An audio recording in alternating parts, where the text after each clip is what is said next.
नमस्कार मैत्रिणींनो, मी रेणू तुमच्या सगळ्यांचं स्वागत करत आहे आपल्या यूट्यूब चॅनल आई पण भारी देवामध्ये. आज आपण 9th month baby food series पाहणार आहोत. मला असं वाटतं की 9th मंथपर्यंत आपले बाळ बऱ्यापैकी सॉलिड्स घ्यायला सुरुवात झालेली असते. म्हणजे बऱ्यापैकी त्यांनी सगळ्या भाज्या किंवा फ्रूट्स ट्राय केलेले असतात. त्यामुळे ह्या मंथनंतर आपण खूप छान एक्सपेरिमेंट त्यांच्यासोबत करू शकतो. म्हणजे खूप साऱ्या वेगवेगळ्या रेसिपीज आपण ट्राय करू शकतो जे त्यांना इझिली म्हणजे ते आता डायजेस्ट करू शकतात. सो मला असं वाटतं की जे पदार्थ मी रुहीला आवडले किंवा जे तिच्यावर मी ट्राय केले ते तुमच्यासोबत शेअर करणार आहे. अशा खूप सारे पदार्थ आहेत 9 मंथमध्ये, पण मी तुमच्यासोबत काही मोजकेच पदार्थ शेअर करणार आहे जे सिमिलर आहेत. मी तुम्हाला सांगेल की तुम्ही तसेही अजून बनवू शकता. For example, me 9th month नंतर तिला कर्ड राईस म्हणजे दही भात हे द्यायला सुरुवात केली. तिला दही प्रचंड आवडतं, त्यामुळे ती खूप आवडीने दही खाते. म्हणून मग दही भात तिला, आणि उन्हाळ्यात दही भात तर बेस्टच आहे. शिवाय जर सर्दी नसेल तेव्हा मी तिला दही भात देते, सर्दी असेल तर मी तिला दही देत नाही.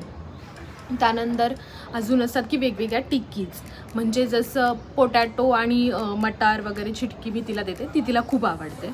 त्याचबरोबर तुम्ही बीटरूटची किंवा अजून छोले कशाचीही टिक्की बनवून तिला देऊ शकता. मी तुम्हाला एक टिक्कीचा प्रकार नक्की दाखवेल की मी तिला कशी टिक्की देते किंवा कशा प्रकारच्या टिक्कीज देते. Third is pancake. तुम्ही बाळाला पॅनकेक देऊ शकता 9 मंथ नंतर. ते आवडीने खातात आणि वरून ॲडेड सिरप, हनी काही टाकायची गरज नाही आहे. त्याच्यात बनाना टाकून दिल्यामुळे ते आवडीने खातात. सो त्याचे पण वेगवेगळे प्रकार आहेत. पॅनकेकमध्ये तुम्ही नाचणी टाकून पण देऊ शकता, बट अजून बरेच आहेत जे डिफरंट तुम्ही करू शकता. बट मी तुम्हाला बेसिक पॅनकेक आज दाखवणार आहे. सो बघूया आज 3 या रेसिपीज. आपली सगळ्यात पहिली रेसिपी आहे दही भात. दही भात कसा बनवायचा ते बघूया आपण. त्यासाठी मी इथे थोडासा तांदूळ भिजवून धुवून घेतलेला आहे आणि आपण ज्याप्रमाणे नेहमी कुकर लावतो तसाच तो मी भात करून घेतलेला आहे. हा असा भात आपल्याला 2-3 शिट्ट्यांमध्ये रेडी मिळतो. त्यानंतर मी आपल्याला थोडासा बारीक पाहिजे म्हणून स्मॅशरनी तो बारीक करून घेतला, म्हणजे तो बाळाला व्यवस्थित खाता येईल. तुम्ही बारीक तांदूळ वापरला आणि तसाच दिला तरी चालेल. मी इथं असा स्मॅशरनी बारीक करून घेतला आहे. त्यानंतर एका तडका पॅनमध्ये थोडंसं तूप टाकून त्यामध्ये मोहरी, जिरे, हिंग आणि कढीपत्ता टाकून त्याची व्यवस्थित फोडणी तयार करून घ्यायची आहे. गॅस मी लगेच बंद करून ती फोडणी आपला जो भात आहे त्यावर ओतून घेतली आणि सगळं व्यवस्थित मिक्स करून घेतलं. त्याच आपल्या फोडणी दिलेल्या भातावर आपण थोडंसं दही टाकणार आहोत. आपली रेसिपीज ही दही भाताची असल्यामुळे दही आपण जास्तच वापरणार आहोत. हे दही मी घरीच बनवलेलं आहे. ताजं दही मी शक्यतो वापरते. हे सगळं व्यवस्थित मिक्स करून घेतल्यानंतर त्यावर मी थोडीशी जिरा पावडर टाकली आणि म्हणजे अजून छान टेस्ट येईल. आणि जो कढीपत्ता आपण फोडणीत वापरला होता तो काढून घेतला, कारण तो बाळाच्या तोंडात येऊ शकतो. त्यानंतर थोडीशी कोथिंबीर टाकायची आणि सगळं मिक्स करून घ्यायचं. कोथिंबीर मी नंतर टाकली, कारण कढीपत्ता आणि कोथिंबीर मिक्स झाल्यावर ते काढायला अवघड जातं, म्हणून कोथिंबीर शेवटी घातली. अशा प्रकारे आपला दही भात रेडी आहे. तुम्ही हा तुमच्या बाळासाठी नक्की ट्राय करून बघा. दह्यामध्ये भरपूर प्रमाणात प्रोटीन असल्यामुळे दही हे बाळाला खायला दिलेच पाहिजे, म्हणून ही दह्यासोबतची रेसिपी नक्की ट्राय करून बघा. आपली नेक्स्ट रेसिपी आहे आलू टिक्की. म्हणजे त्यासाठी मी बटाटा, गाजर आणि मटार घेतलेले आहेत. ह्या तिन्ही भाज्यांची मिळून मी टिक्की बनवणार आहे. त्यासाठी हे कुकरमध्ये व्यवस्थित उकडून घेणार आहे. तुम्ही कुठल्याही भाज्या वापरू शकता. बटाटा, गाजर व्यवस्थित उकडून घेतल्यानंतर ते व्यवस्थित स्मॅश करून घ्यायचं आहे. हाताने बारीक करू शकता किंवा स्मॅशरच्या साहाय्यानेही तुम्ही ते व्यवस्थित बारीक करून घेऊ शकता. त्यामध्ये मी थोडीशी हळद, थोडीशी जिरे पावडर, थोडीशी दालचिनी आणि सगळ्यात जास्त धनेपूड हे सगळे मसाले ॲड करणार आहे व थोडीशी मिरेपुडे टाकणार आहे, म्हणजे अजून छान टेस्ट येईल. सगळं व्यवस्थित मिक्स करून घ्यायचं आहे आणि त्यात आपण टाकणार आहोत पोहे पावडर, जी आपण आधी बनवून ठेवलेली आहे. तुम्ही ही पोहे पावडर या टिक्कीजमध्ये यूज करू शकता, त्यामुळे त्याला छान बाइंडिंग येतं. त्याच्या छानशा टिक्क्या बनवून घ्यायच्या आहेत आणि तव्यावर थोडंसं तूप लावून घ्यायचं आहे आणि त्या शॅलो फ्राय करून घेणार आहोत. दोन्हीकडनं व्यवस्थित त्या आपण भाजून घेणार आहोत. जास्त तूप पण वापरायची गरज नाही, थोड्याशा तुपामध्येही त्या व्यवस्थित भाजल्या जातात. पोहे पावडर मी पोहे थोडेसे व्यवस्थित भाजून मिक्सरमधनं काढून घेऊन त्याची पावडर बनवली आहे. त्याचा वेगळा व्हिडिओ आहे, मी डिस्क्रिप्शनमध्ये लिंक देईल, तो तुम्ही बघू शकता. व्यवस्थित शॅलो फ्राय झाल्यानंतर हे अशा आपल्या टिक्कीज रेडी आहेत. त्या तुम्ही दह्यासोबत खायला देऊ शकता किंवा वेगळी कोणती चटणीही देऊ शकता. जरी या टिक्कीमध्ये मीठ नसले तरीही त्याची टेस्ट खूप छान लागते. तुम्ही बाळाला अशा वेगवेगळे शेपमध्ये कट करून सुद्धा ते देऊ शकता, म्हणजे ते त्यांच्या हातात घेऊन खाऊ शकतात.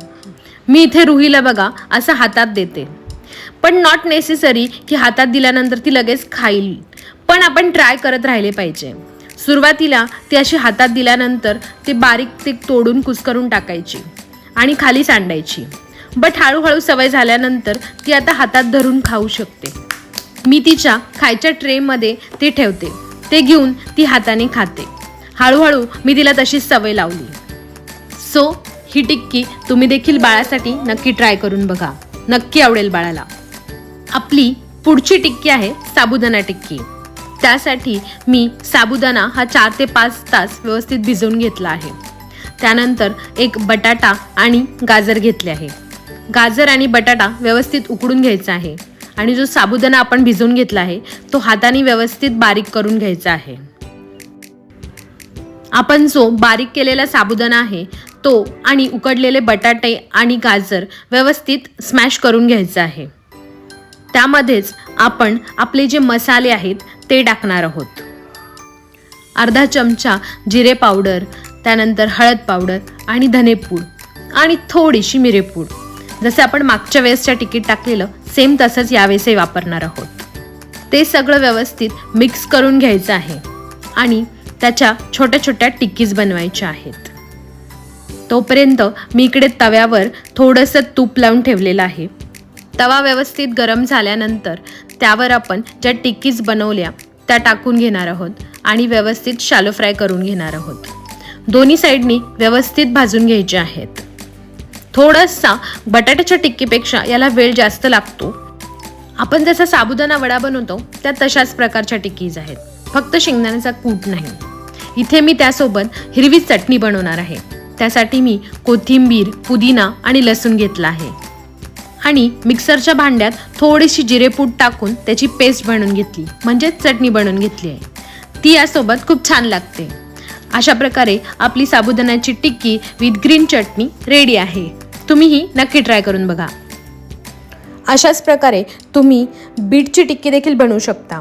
बीटचे प्रमाण जास्त घ्यायचे आणि त्यासोबत थोडासा बटाटा, म्हणजे त्याची ही टिक्की छान तयार होते. त्याचप्रकारे छोल्याची टिक्की बनवू शकता. छोले व्यवस्थित उकडून घेऊन त्यामध्ये आपले सगळे मसाले टाकून त्याची टिक्की बनवू शकता. त्यात बटाटा घालायचीही गरज नाही. थोडीशी पोहे पावडर ॲड केली तरीही ते चांगले व्यवस्थित बनतात आणि अगदी मौसूत असल्यामुळे बाळाला छान खाता येतात. सो तुम्ही तुमच्या बाळासाठी या वेगवेगळ्या टिक्कीज नक्की ट्राय करून बघा, त्यांना नक्की आवडतील. आपली पुढची रेसिपी आहे पॅनकेक. पॅनकेकसाठी मी इथे एक केळी, एक अंडा आणि ओट्स घेतलेले आहेत. ओट्स मी थोडेसे पाण्यात भिजवून घेतलेले आहेत. सुरुवातीला आपण एका मिक्सरच्या भांड्यामध्ये अंडा टाकणार आहोत. त्यामध्येच आपण केळी टाकणार आहोत. इथे मी जास्त प्रमाणात पॅनकेक बनवते म्हणून पूर्ण केळी घेणार आहे. तुम्ही अर्धी केळी घेतली तरी चालेल. पॅनकेक आम्हाला सगळ्यांनाच आवडत असल्यामुळे मी आमच्या सगळ्यांसाठी हेच पॅनकेक बनवणार आहे, म्हणून मी पूर्ण केळी टाकते. त्यानंतर आपले भिजवलेले ओट्स साधारण एक अर्धा तास जरी तुम्ही भिजवले तरी चालतात. भिजवलेले ओट्स नसतील आणि त्याची पावडर टाकली तरीही चालेल. हे सगळं व्यवस्थित मिक्सरमध्ये बारीक करून घ्यायचं आहे आणि हे बॅटर मी एका भांड्यात काढून घेते.